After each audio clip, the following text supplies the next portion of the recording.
I feel like I always do before an album comes out, excited, anxious, that kind of thing. But as far as like what's changed, nothing's really changed as far as the way I approach music or anything like that. It's always been the same formula for me. Yes and no, the approach is the same but different. In other words, the inspiration, the preparation, all those things that go into an album stay the same as far as just paying attention to what is out and what the wave is right now. You know what I'm saying? And kind of figuring out like, okay, well, I don't want to necessarily box myself in and conform to anything, but how can I stay current and still be me? So I'm just updating all the time. Different flow patterns, trying to come up with new ones and things like that. So yeah, that process is the same. As far as approaching albums, I approach each album differently. As far as like what I probably record anywhere from 40 to 50 songs for each album. And,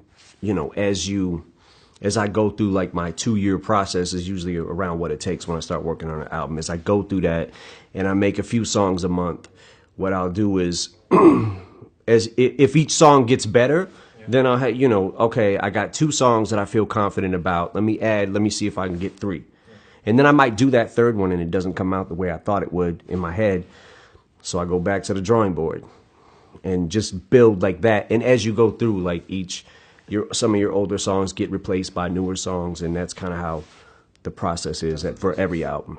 Trump has definitely inspired some thoughts, which some of it I was able to get out on the BET cipher, but sometimes I get so flustered with that whole situation that I can't even really put it into words other than to walk around like mad all day at the studio. Like, oh my God, this motherfucker just did, whatever the next thing is. Like, you're just always waiting for the next thing. And it gets very frustrating. Sometimes I'm not able to put those thoughts into words.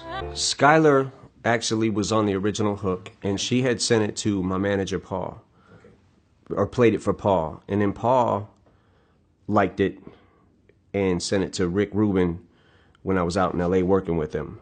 And I walked in when he was kind of in the middle of playing it, and I was like, yo, what is this? And he said, Paul just sent it to me, Skylar, and just a piano.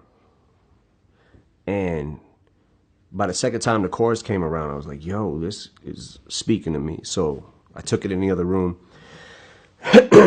wrote the song to it, recorded it, came back, played it for Rick, and we started talking about my wish list. And Beyonce was she's been on that wish list for me for a long time.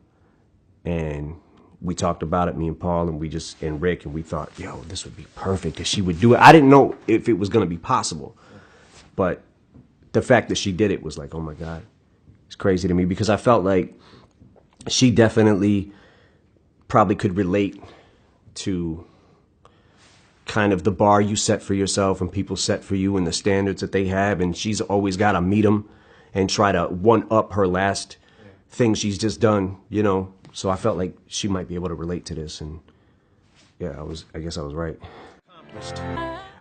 There's always something left for me to prove, because I'm always wanting to prove to myself that I can still do it. And, rap music is really, I don't know anything else, So I don't know what I'm going to do when I can't rap anymore. I'll probably fucking jump out a window or something. I don't know what I'm going to do.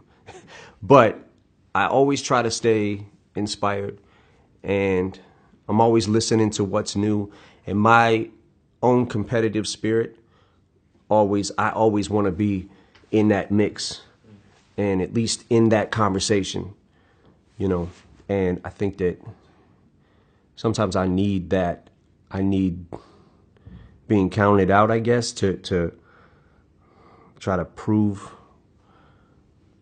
people wrong, I guess. I don't know if they're at war, but yeah, I'm not sure how to answer that, because it's kind of always been like this for every album, that all three are just kind of intertwined with each other at any given time. You know, it's not necessarily I don't usually make a song like, okay, this is only Slim Shady, you know.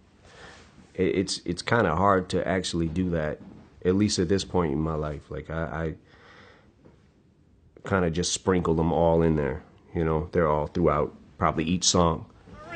Yeah, I don't know. I mean, as far as the new generation, I think that some of the artists coming up do, and some of them probably don't really care. You know, me in particular, I just the, I don't know. I've always been such a fan of rap too. My heroes will always stay my heroes. You know, and the people who especially like paved the road for someone like me. You know, I always pay homage to the ones who came before me, because they made hip hop what it is today. They are responsible. You know what I'm saying? Like, our hip hop forefathers are responsible for how that rap is even here. And I think that what I would say to you know, somebody coming up who is young in the game and doesn't really respect that, should go back and probably listen and get a hip hop lesson. As far as, you know, it's one of the things that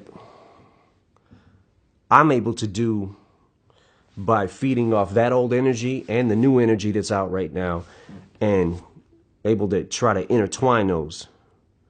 So I would suggest, just for the fun of it, if anything, you know, going back and listening to, if you have maybe heard of Rakim, but you don't know his music, go listen to Rakim. You know what I'm saying? Like, go listen to Cool G Rap. Go, if you have not heard, you need to listen to Cool G Rap right now. You need to listen to Big Daddy Kane. You need to listen to Master Ace. You need to listen to Tretch from Naughty by Nature. You need to listen to I think that whole era was so great, had so many great artists, and so many artists going different ways in that era, so many different kinds of rap. I think that it might inspire them to, in a different way.